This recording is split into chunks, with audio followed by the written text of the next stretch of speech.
एक छोटे से गांव में रामू नाम का एक गरीब किसान रहता था।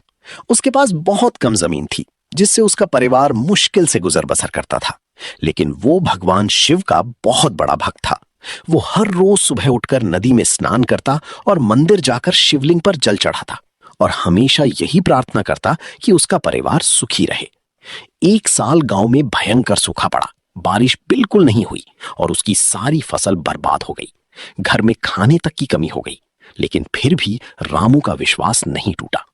एक दिन वो खाली हाथ मंदिर गया और भगवान के सामने सिर झुका दिया। उसी समय एक बूढ़ा साधु वहां आया और उससे खाने को मांगा। रामू के पास केवल एक आखिरी सूखी रोटी थी, जो वो अपने बच्चों के लिए ले जा रहा था। लेकिन उसने बिना सोचे वो रोटी साधु को दे दी और कहा कि भगवान उसके बच्चों का भी ध्यान रखेंगे। साधु उसकी बात सुनकर प्रसन्न हुआ और उसे आशीर्वाद देकर चला गया। जब रामू घर पहुंचा तो उसने देखा कि उसकी सूखी खेत में अचानक हरियाली छा गई है और फसल लहलहा रही है। ये देखकर वो आश्चर्यचकित हो गया और तुरंत मंदिर पहुंचा।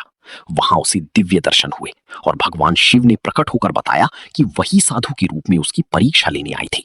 उन्होंने रामू के विश्वास और त्याग से प्रसन्न होकर उसे आशीर्वाद दिया। इसके बाद रामू का जीवन बदल गया। उसकी फसल हमेशा अच्छी होने लगी, लेकिन उसने कभी घमंड नहीं किया और जरूरतमंदों की मदद करता रहा। इस कहानी से हमें ये सीख मिलती है कि सच्ची भक्ति, विश्वास और दूसरों के प्रति दया ही भगवान को सबसे अधिक प्रिय होती है।